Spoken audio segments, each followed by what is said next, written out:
नमस्कार, मी सायली अप्पट. प्रथम तुमची क्षमा मागते, कारण गेले वर्षभर मी काहीच अपलोड नाही करू शकले. पण मी पुन्हा आली आहे आपली ऐतिहासिक स्त्रियांची सिरीज घेऊन. आजचा एपिसोड आहे रमाबाई रानडेंबद्दल. मी बरीच उत्सुक आहे या एपिसोडबद्दल, कारण माझ्या आयुष्यातलं पहिलं पुस्तक हे मी रमाबाई रानडे यांचं वाचलं, ते म्हणजे आमच्या आयुष्यातील काही आठवणी. तर त्यामुळे मी फार उत्सुक आहे. तर चला बघूया आपण रमाबाई रानडे यांच्या आयुष्याबद्दल. रमाबाई रानडे यांचा जन्म सातारा जिल्ह्यातील देवराष्ट्र या गावात झाला. विवाहापूर्वीचे त्यांचे नाव यमुना कुर्लेकर होते.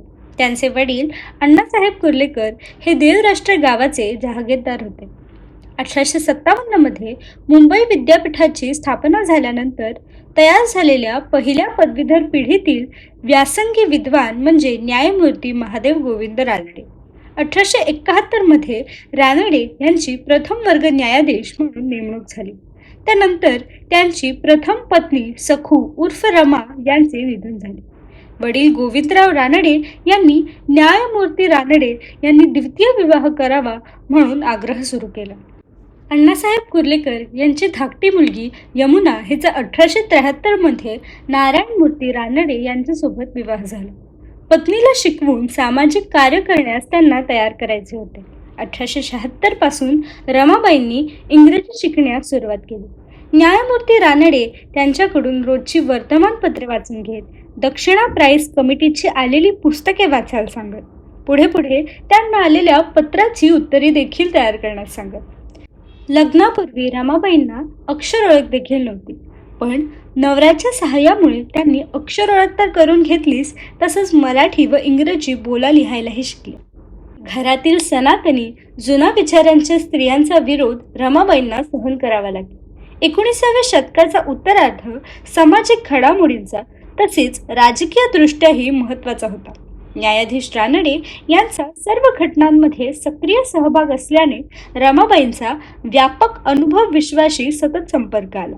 त्यामुळे त्यांचे व्यक्तिमत्व सर्वांगाने विकसित झाले. 1880 नंतर सार्वजनिक कार्यात सहभागी होण्यास रमाबाईंनी सुरुवात केली.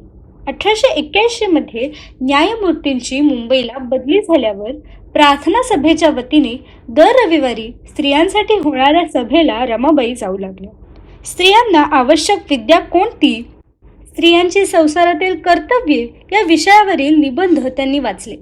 1 मे 1882 रोजी पंडिता रमाबाई यांनी आर्य महिला समाजाची स्थापना केली. तेव्हा त्यामध्ये रमाबाई रानडे होत्याच. 1884 मध्ये पुण्यात मुलींसाठी नवी शाळा सुरू करण्यासंबंधी सभा झाली. हायस्कूल फॉर इंडियन गर्ल्स म्हणजेच आजची प्रसिद्ध हुजूर पागा शाळा होय. या सभेला रमाबाई आणि अन्नपूर्णाबाई भांडारकर या देखील उपस्थित होत्या. शाळेची मागणी करणारे इंग्रजीतील निवेदन रमाबाईंनी सभेत सर्वांसमोर वाचून दाखवले. निवेदन न्यायाधीश रानडे यांनी लिहून दिले होते. सरावही करून घेतला होता. मोठ्या सभेत इंग्रजी भाषण करण्याचा हा त्यांचा पहिलाच प्रसंग होता. रमाबाईंना या भाषणाने आत्मविश्वास आला. सार्वजनिक कार्यातील त्यांचा सहभाग वाढू लागला. 1885 मध्ये इंडियन नॅशनल काँग्रेसची स्थापना झाल्यानंतर 1887 पासून प्रत्येक अधिवेशनाला त्या जाऊ लागल्या. 1890 मध्ये संमती वयाचा कायदा गाजत होता. तेव्हा कायद्याला अनुकूल असणाऱ्या 600 स्त्रियांच्या सह्या रमाबाई आणि काशीबाई कानिटकर यांनी गोळा केल्या. शारदा सदन सारख्या संस्थातून सार्वजनिक कार्यक्रमातून त्यांनी त्यांची भाषणे केली.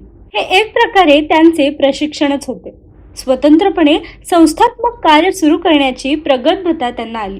स्वतःचे विचार, दृष्टिकोन विकसित झाले. 1893 मध्ये पुण्यात हरिनारायण आपटे यांनी स्त्रियांच्या कला कौशल्याचे प्रदर्शन भरवून स्पर्धा आयोजित केली होती. तेव्हा परीक्षक म्हणून रमाबाईंनीच काम बघितले होते. 1894 मध्ये मुंबईला रमाबाईंनी हिंदू लेडीज क्लबची स्थापना केली. असे नाव जरी असले तरी सर्व धर्माच्या स्त्रियांना क्लबमध्ये प्रवेश दिला जाईल. 16 जानेवारी 1901 दिवशी न्यायाधीश रानडे यांचे निधन झाले. पतीच्या निधनाच्या दुःखातून सावरण्यास रमाबाईंना 1 वर्ष लागले. त्यानंतर 1902 मध्ये त्यांनी पुण्यात हिंदू लेडीज क्लबची स्थापना केली. 1904 मध्ये मुंबईला स्त्रियांची पहिली अखिल भारतीय महिला परिषद आयोजित केली होती. रमाबाई परिषदेच्या अध्यक्षा होत्या. न्यायमूर्ती रानडे यांच्या मृत्यूनंतर प्रथमच त्या जाहीर कार्यक्रमाला आल्या होत्या. या परिषदेनंतरच रमाबाईंच्या जीवनातील महत्त्वाच्या कार्याचे पर्व सुरू झाले. पाश्चात्य देशातील सिस्टर्स प्रमाणे आपल्या देशात सुद्धा स्त्रियांनी सामाजिक कार्य करण्यास पुढे यावे, स्त्रियांनी आपली उदासीनता सोडून द्यावी असे आवाहन रमाबाईंनी आपल्या भाषणात केले होते. रमाबाईंच्या विचारांचा बहरामजी मलबारी आणि दयामल गिड्डुमल यांच्यावर खूप प्रभाव पडला. स्त्रियांना शिक्षणाबरोबरच व्यावसायिक मार्गदर्शन करून स्वावलंबी करणारी एखादी संस्था रमाबाई रानडे यांच्या मार्गदर्शनाखाली सुरू करावी असा विचार या दोघांनी केला. 1908 मध्ये मुंबई येथे प्रथम सेवा सदन सिस्टर्स ऑफ इंडिया या संस्थेची स्थापना केली. रमाबाई संस्थेच्या कायमच्या अध्यक्ष झाल्या. कमिटीत त्यांनी सर्व धर्माच्या स्त्रियांना आवर्जून घेतले. 1909 मध्ये त्यांनी पुण्यात सेवा सदन सुरू केले. प्रथम प्रयोग म्हणून हिंदू लेडीज क्लबच्या अंतर्गत सेवा सदन सुरू केले. उत्तम प्रतिसाद मिळाल्याने ऑक्टोबर 1909 पासून पुणे सेवा सदन स्वतंत्र शाखा म्हणून सुरू झाले. पुणे सेवा सदन रमाबाईंचे जीवनच बनले. गोपाळकृष्ण देवधर यांच्या सहकार्याने त्यांनी सेवा सदनाचा वेगाने विकास केला. प्रथम सेवा सदन रानडेवाड्यातच होते. संख्या वेगाने वाढल्याने स्वतंत्र इमारत बांधायचे ठरले. इमारत निधीसाठी 1912 मध्ये स्त्रियांच्या कला कौशल्याचे प्रदर्शन फॅन्सी फेअर आयोजित करून स्त्रियांनाच स्टॉलवर विक्रीचे काम करण्यास सांगितले. 1915ला सेवा सदन लक्ष्मी रोडवरील स्वतःच्या जागेत गेले. सेवा सदनाची कीर्ती ऐकून 15 फेब्रुवारी 1915 रोजी महात्मा गांधी आणि कस्तुरबा गांधी यांनी सेवा सदनाला भेट दिली. स्त्रियांसाठी चालणारे काम बघून प्रशंसा केली. सेवा सदनाच्या कार्याचा रमाबाईंना अखंड ध्यास असला तरी अन्य सामाजिक कार्यांकडेही त्याचे लक्ष होते. स्त्रियांशी संबंधित चळवळीत त्या सहभागी होत.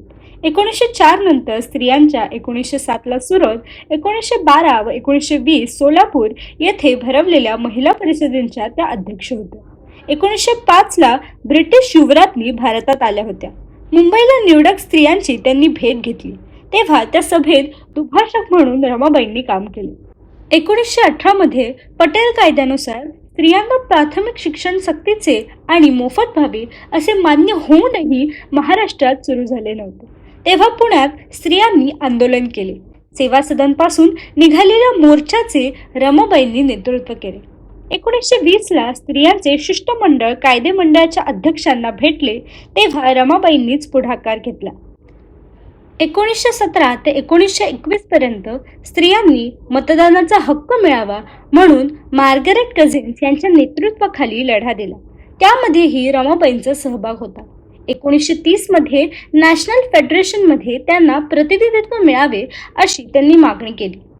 1923 मध्ये पुण्यात लिबरल फेडरेशनमध्ये आपल्या भाषणात त्यांनी रिमूव्हल ऑफ सेक्स डिस्क्वालिफिकेशनचा ठराव मांडला.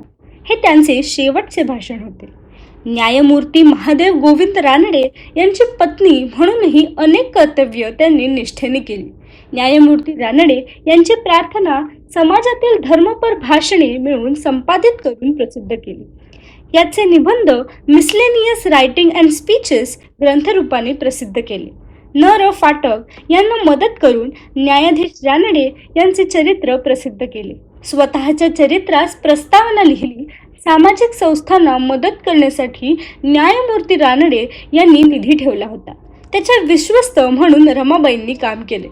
आमच्या आयुष्यातील काही आठवणी, स्वतः संबंधित काही गोष्टी हे आत्मचरित्र रमाबाईंनी 1910 मध्ये प्रसिद्ध केले. ग्रंथरूपाने प्रसिद्ध झालेले मराठीतील स्त्रीचे हे पहिलेच आत्मचरित्र होते. एकाच वर्षात या पुस्तकाच्या 3 आवृत्त्या प्रसिद्ध झाल्या. 1913 मध्ये सरकारने केसरी हिंद हे पदक देऊन रमाबाई रानडे यांचा गौरव केला. जानेवारी 1924 पासून रमाबाईंची तब्येत बिघडू लागली. अखेर 25 जानेवारी 1924ला पुण्यात रमाबाईंचे सेवा सदन येथे निधन झाले. रमाबाईंच्या अंत्ययात्रेत 200हून अधिक स्त्रिया सहभागी झाल्या होत्या. ही स्त्रियांनी त्यांना वाहिलेली उचित श्रद्धांजली होय. हा होता रमाबाई रानडे यांचा प्रवास. जर तुम्हाला हा व्हिडिओ आवडला असेल तर नक्की लाईक करा. तुमची प्रतिक्रिया कमेंट्सद्वारे कळवा आणि माझ्या चॅनलला म्हणजेच इंडियन हिस्ट्री या चॅनलला नक्की सबस्क्राईब करा.